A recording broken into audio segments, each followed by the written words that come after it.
Welcome to the best session of the event. I'm joined on stage by two high-growth founders, Srdjan and Vedran, and we're going to run a game show today, so I hope you're ready to be interactive. I'm going to let you both introduce yourselves to start with and what your companies do. The TikTok version, try to keep it short, and then we'll get started. Hi, everybody. My name is Srdjan. I'm a co-founder and CEO of Orca. We do drone technologies. Hi everyone, my name is Vedran and we help teams build and ship APIs faster. Wow, that was the TikTok version. Thanks, guys. We're going to start, just to get you warmed up before the game show proper, with a game of overrated, underrated. So I'm going to throw out some buzzwords and I just want your immediate reaction, overrated or underrated. I'm picking up some themes that were talked about in this last session. So I'm going to start with generative AI, which has been the big talk of this year, I think. Overrated, underrated, generative AI. Overrated, but. But, okay. Overrated. Why but? I mean, it's an amazing technology, but I think it's it's a hype. It's too much money pouring in, getting a bit crazy, but amazing technology nonetheless. I mean. Do you use generative AI? Yep. Nice. So we use Gen AI as well, but like Albert here said, some things are really hyped up and AI has been around for like ages and ages. And now people are just starting to pay attention to it and pay money for it. So we've already got a question from the audience. Go on.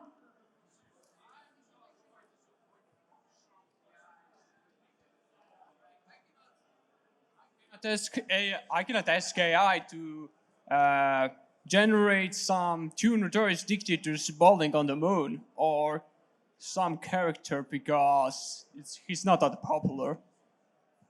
You should maybe drink 2 more beers and then try. Okay. Can we get some beers in here? Is that possible? All right, next one.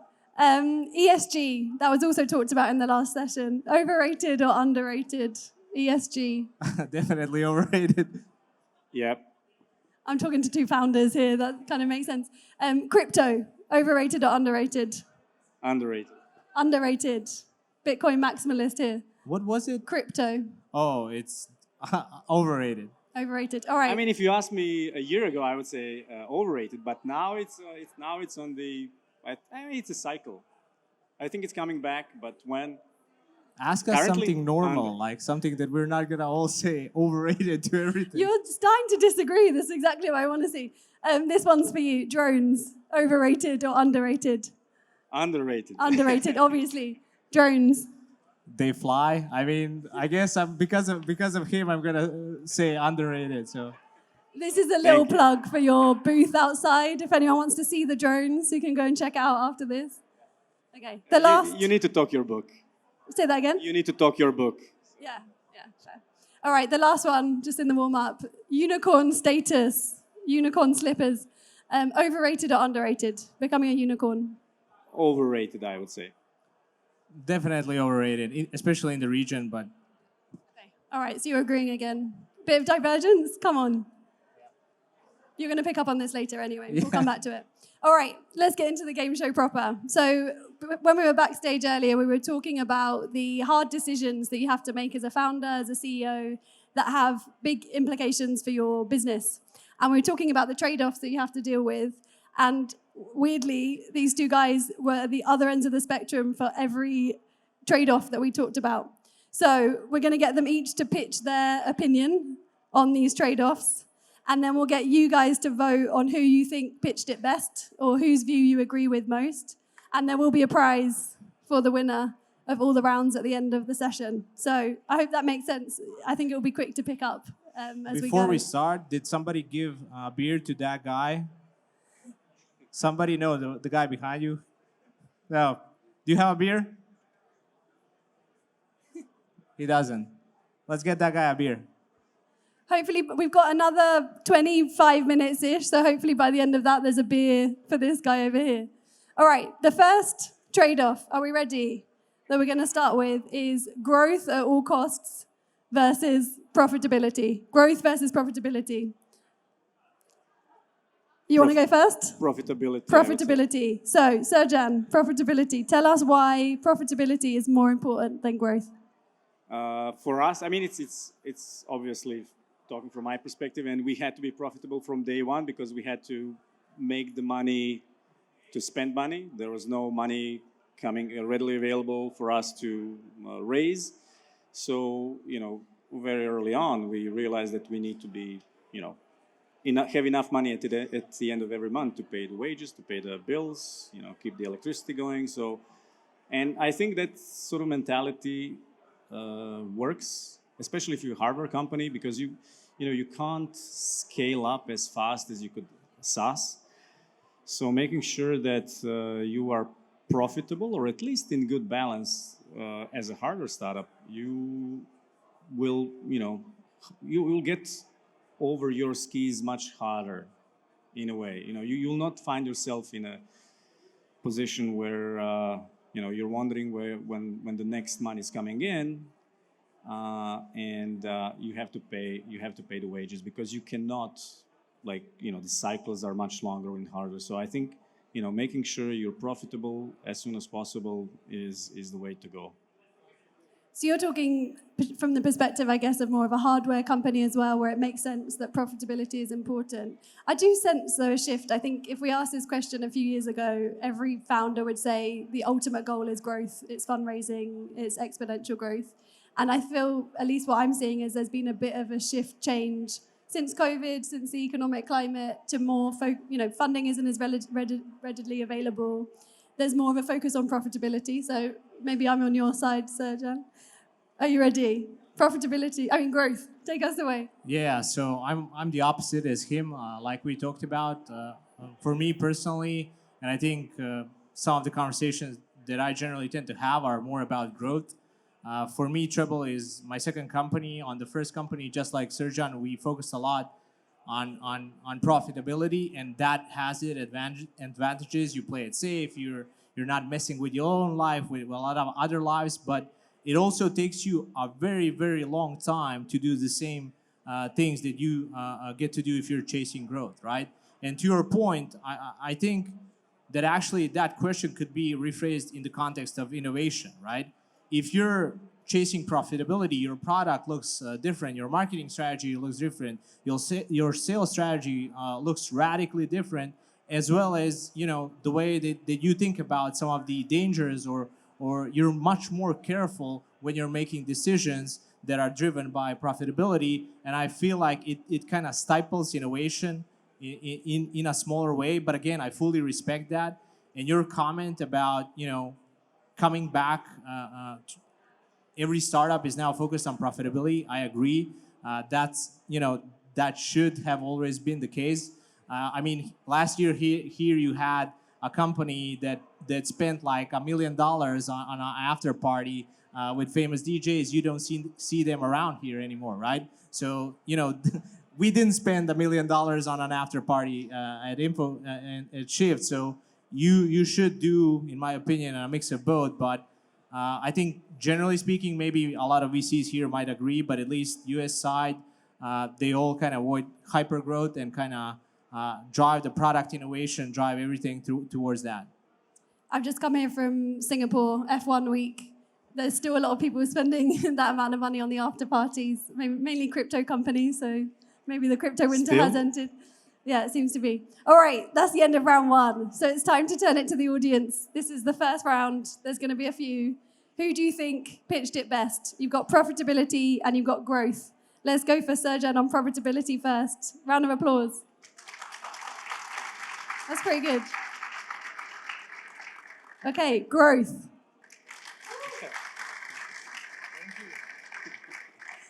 I'm purely going to base it on the one whoop in the audience. That round goes to you. Whoever was there, thank you. Nice. It's the person who set us up with this title. Thank you, Nicola, for that whoop. So you know how this works for round two. If you can whoop in the audience, that might help your, maybe your boss. I don't know if we've got their teams represented here. Okay, round two. We talked about what the role of a founder and CEO is. Is it to sell the mission and build the storytelling angle, be the person that's pitching to investors, or is it to be the operator and to get things done and keep your team in line?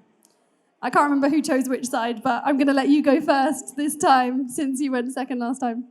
Yeah, so I think if you're starting a company, first of all, nobody believes you, nobody wants to work with you, nobody knows how the product, how good or bad the product is, nobody understands what you're trying to do, nobody understands where you're going with it.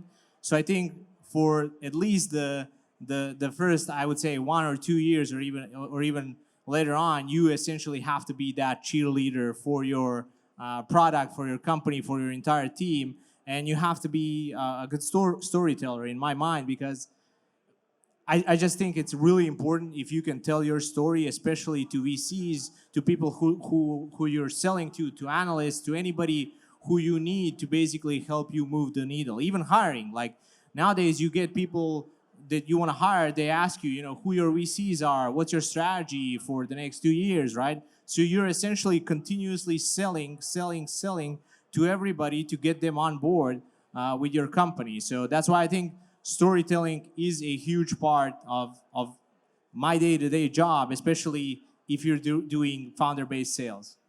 Developer turned storyteller. And unfortunately, yes.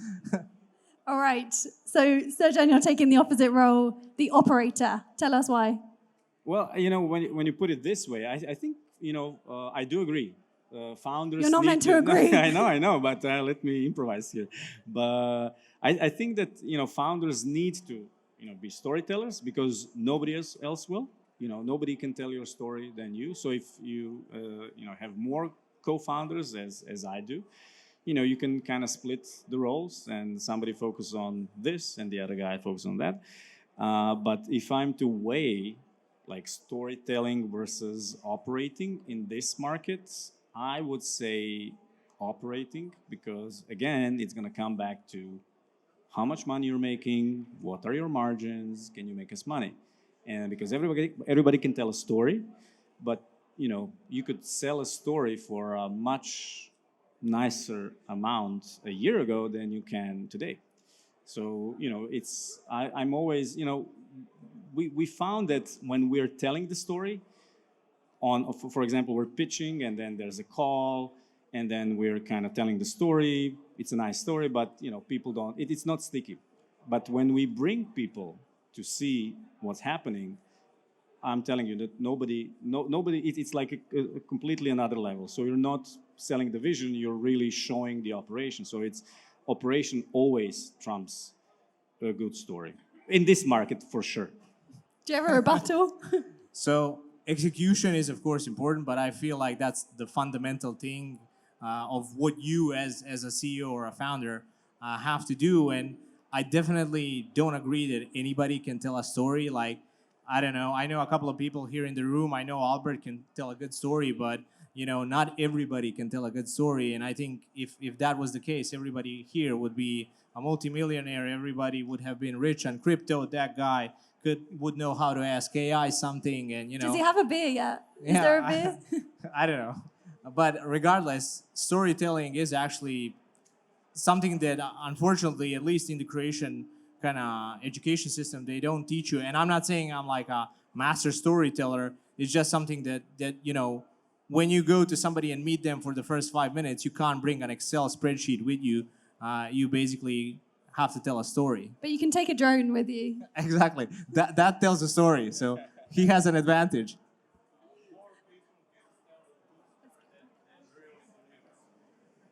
I agree with that as well.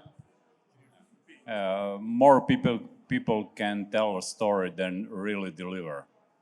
But at that, if you're pitching to your app, if you're telling a story to somebody who knows nothing about business or generally not a lot in life, they'll be able to trick you. But at a certain stage, anybody knows whether or not your story is bullshit. It's very easily provable as well as the numbers. But if you have 5 minutes or 2 minutes, what do? Do you pull up a spreadsheet, or do you tell them who you are, what you do, and what the product does? Or do you tell them, hey, I've got XYZ, XYZ, XYZ? May I ask an interesting question for the two gentlemen? So I'm interested about their opinions because they have two very different businesses. We have a predominantly hardware business and a predominantly software business, and they have both, raised a lot of money from venture capitalists and stuff like that. So my question is, raising money in 2023 or 2024, what's your opinion? Should startups even try? At which conditions? And like, what's your just opinion on the state of venture capital, market right now? I can do it. So my opinion is that you should always try. You should always be raising, and but in 23, be prepared to be disappointed. Okay. So I think you should definitely try because there's a shit ton of startups who are not good. And if you have a good startup, a good story, and you can back it with a couple of good numbers, I think you can get around. Will you get around at a crazy evaluation? Maybe not, but I don't think you should put much focus on valuation if you're doing VC rounds at the moment. Maybe sometimes in the future, but if you're really good, I think there isn't a bad time for you to raise. I mean, look what's happening in the system. People are still raising like 500 million rounds, 400 million rounds, 300 million rounds. There's just less shitty 2 million deals that everybody regrets. Perhaps another question would be, so are any of you two tempted to change the course of your business or of your product development because of the current generative AI was the word, hype, So how has this impacted your product development roadmap? Are you trying to implement AI by forcing your products just to earn more money? You sound like every VC at the beginning of this year that I talked to. So yeah, we did add AI to our product. And it began originally as a thing that I kept getting questioned by VCs for the first quarter of this year because it's like, hey, Vedran, you got to respond, you got to do something. Sometimes you have to do things to show that you can do it, right? So it is very important, but we also did it in a way that it's not basically plugging in one API and just kind of hoping for the best. We actually have a lot of data that we can feed to AI that can generate really interesting outcomes. Yeah, crypto AI drones 2.0. I mean, I can see some businesses where it actually makes sense. It's a new technology. It's why not ride the hype cycle if it makes sense?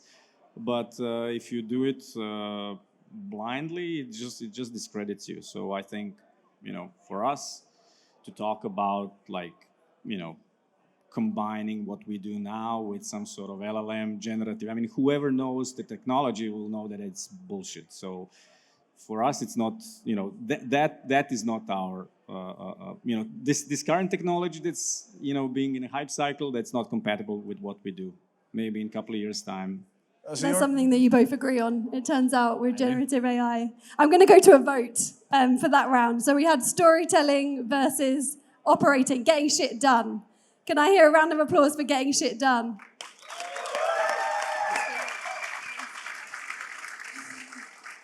There was more whoops that time, thank you. And a round of applause for storytelling.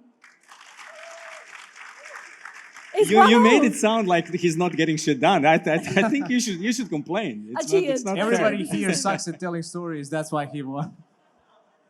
All right, round three. Round three, if you're ready. The next one we talked about was a bit personal for you two. The skill set that's needed to be a founder CEO. Is it better to have a technical background or to have a business background? I originally did this one based on the fact that you were formerly in finance, so I thought you were the business guy, but it turns out you actually have an engineering degree. And you are the technical guy, but you don't think a technical skill set is a good thing to have. So we'll start with you. Why is a technical background more important, better, for being a founder CEO? Well, I do think that technical background is very important, but I've seen and I know a lot of engineers that absolutely are clueless when it comes to, let's call it like very general, let's call it business, be it finance, be it sales, be it, So I'm more of a business guy than a technical guy, but I think that having technical expertise and not knowing how to sell it is just a wasted talent, wasted effort. So, again, you need both. Sounds a lot like you need storytelling. Yeah. I mean, you also need storytelling, but you need to get shit done so you can tell the story. And it's the same thing about, I mean, the business guy. Let's say you have like the ideal combination is you have a technical founder and then you have a guy that can actually go and sell. So you have your Wozniak and you have your what's the other guy's name? So you have both. You have both of them, and if the tech guy doesn't build anything, the biz guy would not have anything to sell.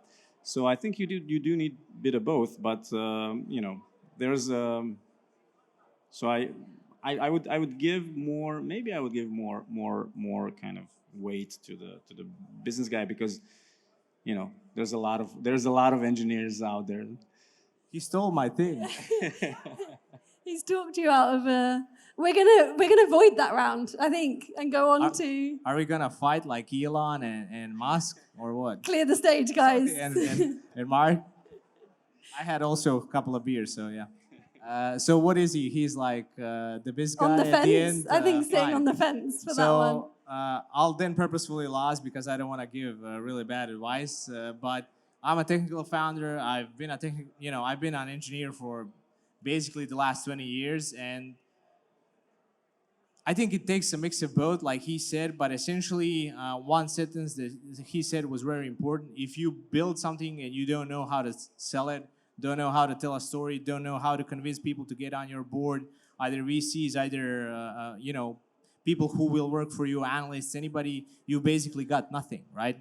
And one thing that I've kind of learned, and maybe this is something very subjective to me, but I feel like if you're a business guy, it's very easy for you to adopt. It's like your nature, right? You can do many different things, and getting out of your comfort zone is not something that you're not used to. Whereas if you're an engineer, getting outside of your comfort zone is basically like climbing Mount Everest, right? So every day you gotta do something you don't like. The only thing that you wanna do is be developing your product, right?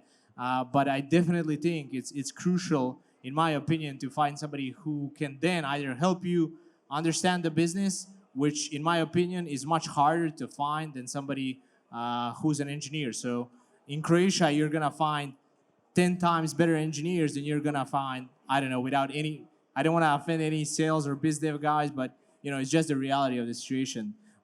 It's much easier to get somebody who's really good at engineering than it is to do business and sales.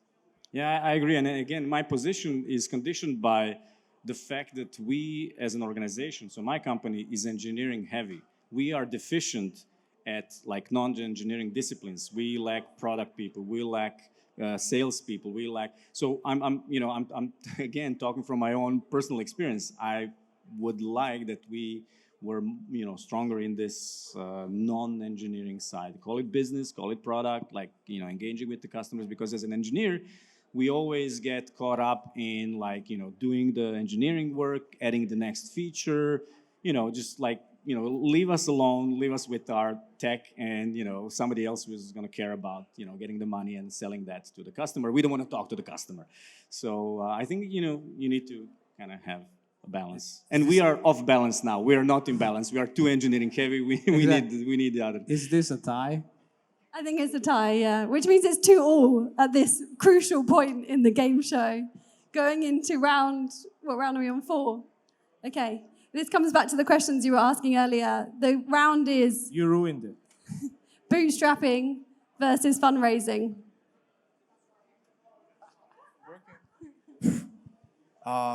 Fundraising, bootstrapping, stuff like that. But you don't have to answer my questions all the time.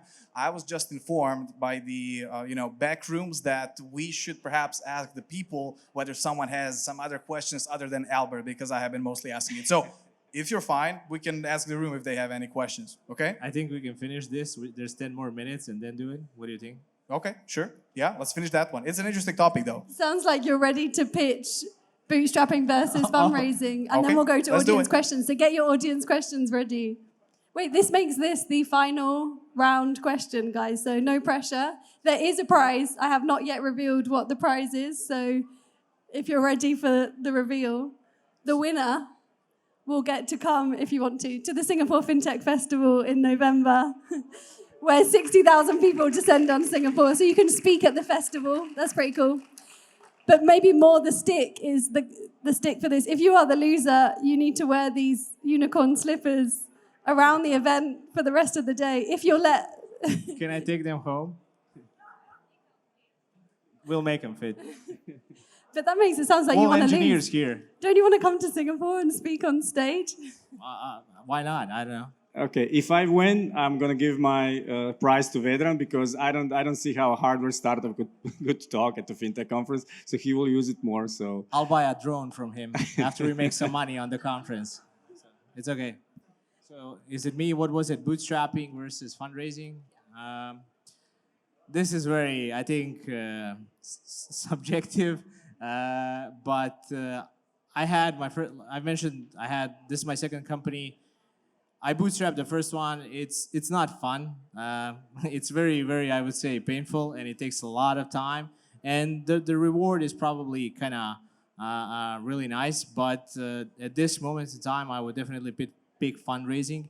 If you can raise around and you do have a plan, I think that's probably the key word here. If you do have a plan on how you can efficiently and smartly spend that amount of money, whatever money you raise, then that's much more better than kind of bootstrapping. Because if you're bootstrapping, again, it comes back to your mindset. You have to be hyper, focused. You can't make as many mistakes as you can. Like this, you're thinking about money. Your product suffers. You can't execute as much. I spent basically 10 years in my previous company, and I've learned more in the last 6 months than I have in the last 10 years. And it's not just about money, but actually what it allows you to do, right? Again, you shouldn't raise X amount of million and just go drink beers like that guy or go to Singapore on F1. You should actually have a plan with it, and then things make sense. It's a lot easier to get shit done, like he said. It's a good rounding off there. I appreciate that. Maybe a round of applause for the last. There we go. All right. Over to bootstrapping. yeah, I mean we've bootstrapped, and I think it's super useful because it teaches you that you need to make money. You are a business after all, so a time of free money will pass, and investors will want to see some results. They want to see black in the bottom line at some point. So I would normally say bootstrap because this is what we did, and I think, as I said, it's great to have this woven into a DNA of the company that we're here to make money. But there's always exceptions, and I think it's always contextual. I was talking to a young founder recently, and they're in AI, so they're doing stuff with AI. And I could see how, and they had this healthy bootstrap mentality. Like, we want to make money, we have this thing that can make money. I was like, man, you need to forget about focusing on making money because you have a good technology, you're in a good niche right now, it's happening right now. You need to jump on a hype train because in 3 months' time, your technology is going to be probably worth shit because there's going to be 5 other companies that are going to, with the pace of the technology going. So in some cases, you shouldn't really bootstrap. So I was looking at him, I was seeing this bootstrapping mentality really holding the company down because, they should be out there raising and cashing in on the hype because like in the next 6 months, they're going to be outraised, out hired and out technologied. So it all depends. Is that more to do with the hype cycle, though, or is it more to do with the costs that are involved in building AI models? I don't think it's I don't think it's like I don't think we can give a general answer. But in this particular case, I think it's about the pace of your environment, like your competitive environment. If things are changing super fast, then I think you should be and then there's like money readily available. The spigot is full open and they're like opening new spigots. like, yeah, you should raise. You should use the momentum. But because frankly, bootstrapping takes time, and it's a slow way to grow your company. It's a healthy way to grow your company, but it's a slow way to grow a company. But what if you are, as in AI, you are in a environment where your technology could easily become obsolete in a 3 months time, 6 months time. I agree. It's especially hard, not just in AI, but generally, like if you don't raise and you're playing in a playground where there's 5 other guys that raise 50 million, 20 million, 100 million, they could just outpay you for anything. It's not even like, it's like David and Goliath, right? Of course, one guy can make it happen through sheer willpower and luck, but it's not a math in your advantage, right? All right, are you ready to vote for the final time for the winner of the game show before we go to questions? Do you agree that fundraising is the answer with Vedran?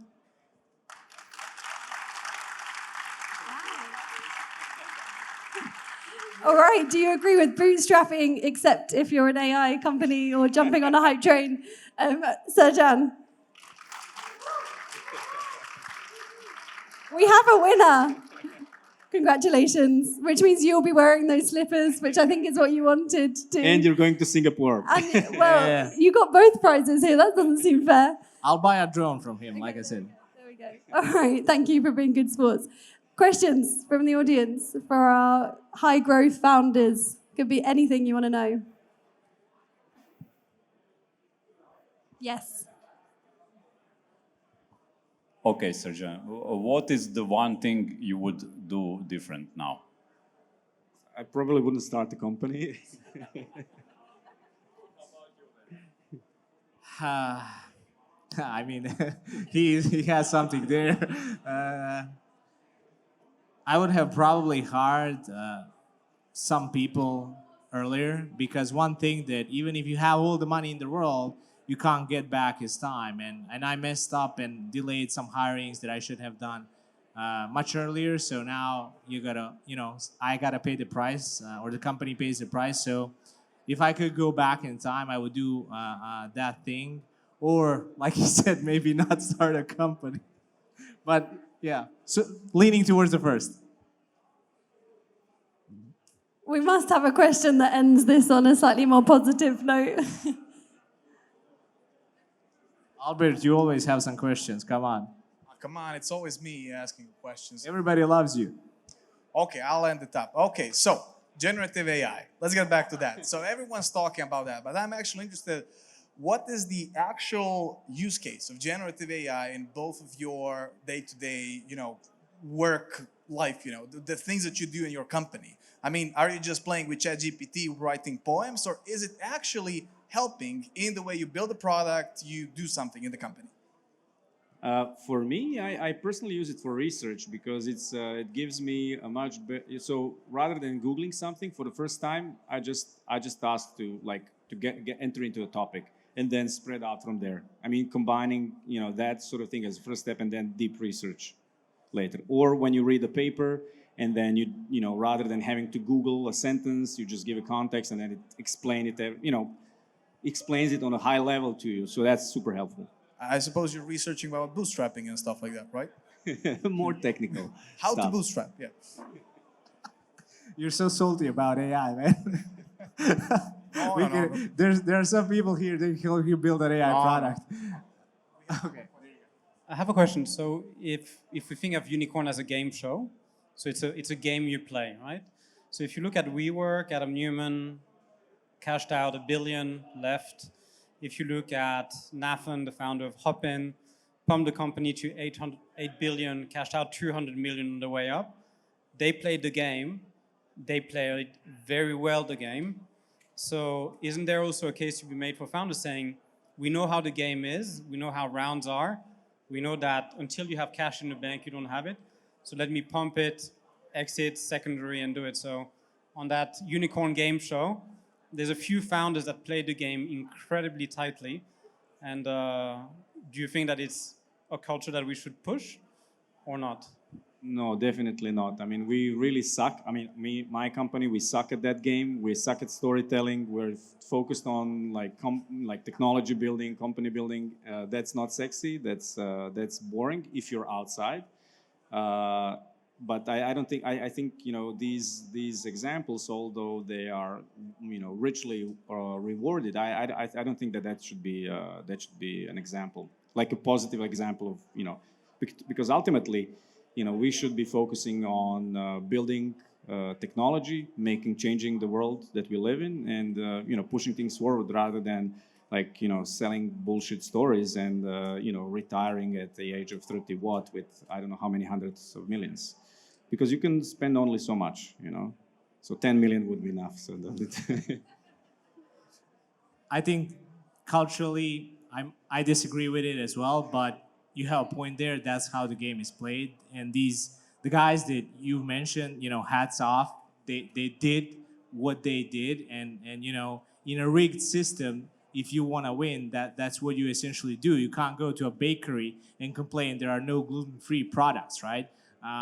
So essentially, that's the same thing here, right? They did what they did for themselves best, right? I don't think you should do it. I think there can be much more positive outcomes where the company and everything else succeeds. But I agree with him. That's a culture that I don't think we should push, even though we might lose at that game.